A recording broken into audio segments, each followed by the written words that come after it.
완도와 더불어 함께하는 완도 주사랑교회. 오늘 성경 말씀은 로마서 3장 1절부터 8절까지 말씀입니다. 로마서 3장 1절부터 8절까지의 말씀입니다. 한 절씩 교독하겠습니다. 그런즉 유대인의 나음이 무엇이며 할례의 유익이 무엇이냐?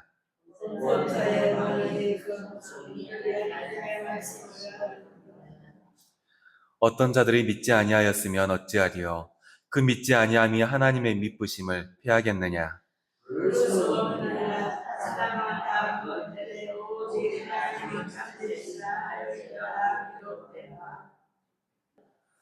그러나 우리 불의가 하나님의 의를 드러나게 하면 무슨 말을 하리요? 내가 사람의 말하는 대로 말하노니 진노를 내리시는 하나님이 불의하시냐?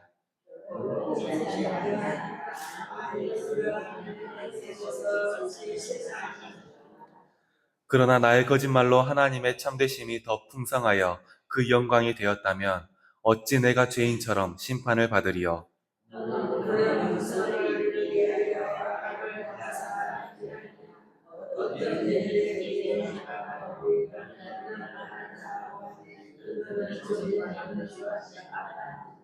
아멘.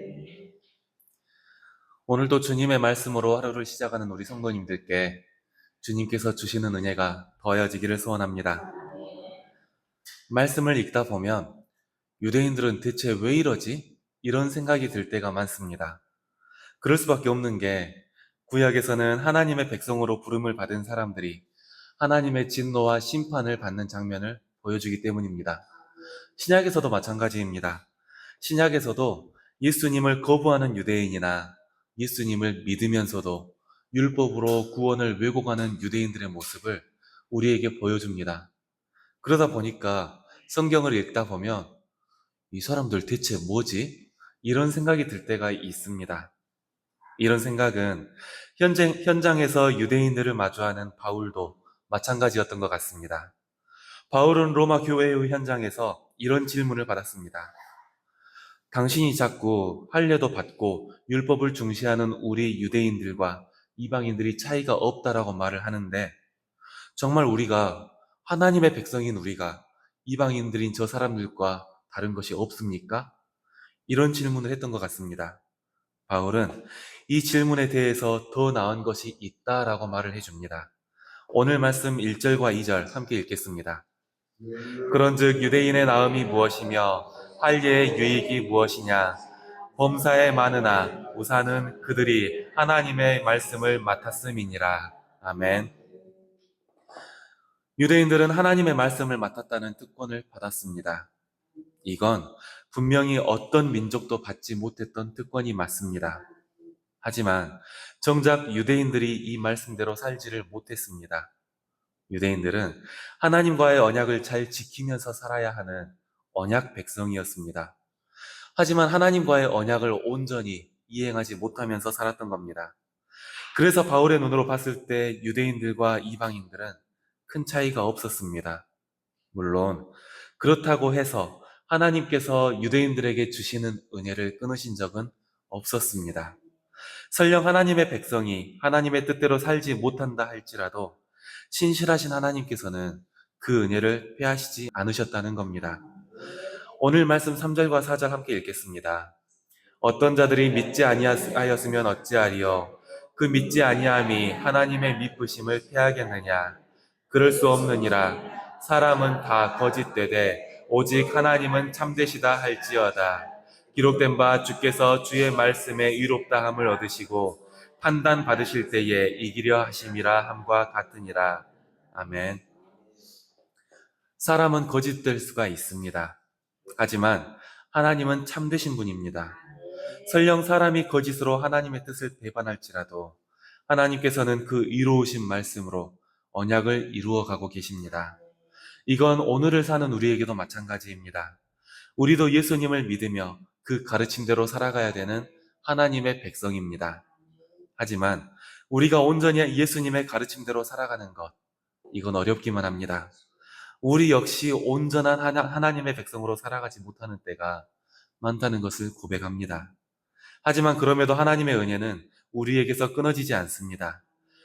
우리는 하나님 앞에서 온전하지 못한 백성이지만 하나님께서는 그 신실하심으로 우리에게 은혜를 베풀어 주시고 계십니다.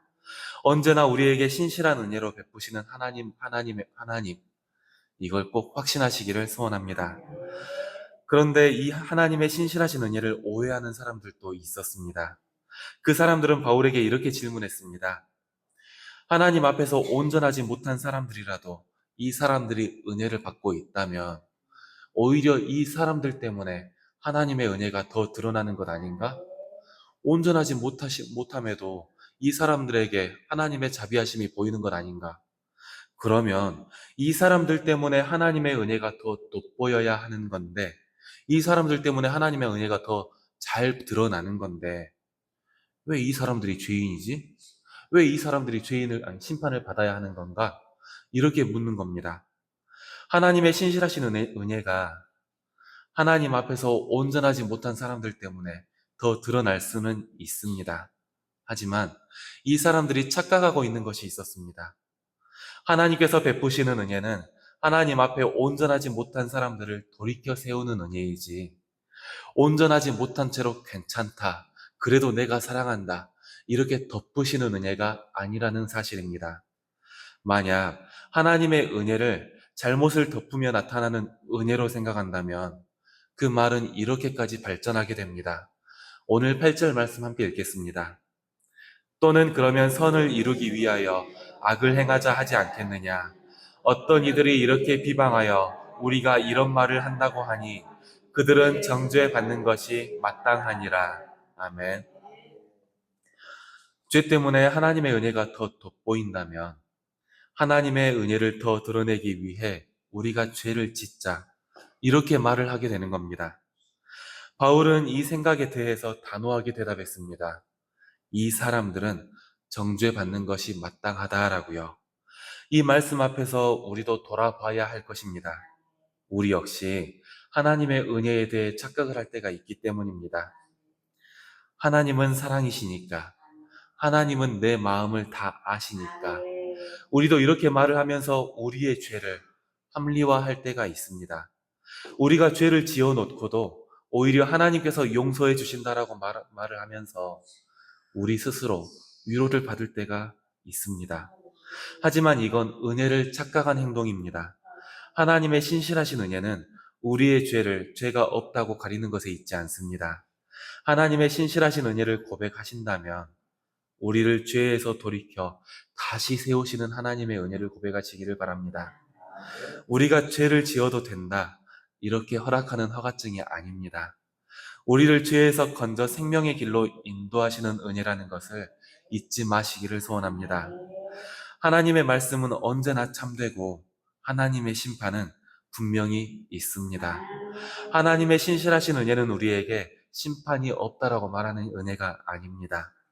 오히려 우리가 심판대 앞에서 바로 설 수 있도록 하시는 것이 하나님의 은혜이신 줄을 믿습니다. 우리를 하나님 앞에 돌이켜 세우시는 은혜, 오늘 하루를 살아가실 때에도 우리를 바른 길로 인도하시는 이 하나님의 신실하신 은혜를 의지하여서 오늘 하루를 승리하시기를 소원합니다. 기도하겠습니다. 하나님 아버지 감사합니다. 우리는 언제나 지난 시간을 되돌아볼 때 회개할 것뿐입니다. 그러나 주님의 신실하신 은혜가 우리를 바른 길로 인도함도 믿고 있습니다. 우리가 주님의 은혜를 믿고 의지하오니 주님 앞에 온전한 백성으로 설 수 있도록 우리를 붙잡아 주시옵소서. 때로는 우리의 약함으로 인해 온전함을 잃을지라도 주님께서 붙잡아 주시고 하나님의 백성된 삶을 끝까지 살아내게 해 주시옵소서. 오늘도 우리는 주님 앞에 간구합니다. 고통 중에 있는 우리 형제들을 위해 기도하오니 우리의 간구를 들으시고 자비를 베풀어 주시옵소서. 호흡이 어려운 이에게는 호흡을 주시고 마음에 근심이 있는 이에게는 주님의 위로를 더하여 주시옵소서. 육신의 연약함으로 주님께서 주시는 은혜를 놓치지 않게 하시고 그 육신을 다시 세우셔서 예배의 자리에서 함께 찬송할 수 있도록 인도하여 주시옵소서. 우리가 삶의 자리로 나아갈 때에도 주님께서 우리의 길이 되어 주시기를 소원합니다. 언제나 그 신실하심으로 우리를 바로 세우시고 하나님의 뜻이 이루어지는 현장에 우리가 쓰임받게 해 주시옵소서. 모든 시간들을 주님께 맡기며 예수님의 이름으로 기도드렸습니다. 아멘.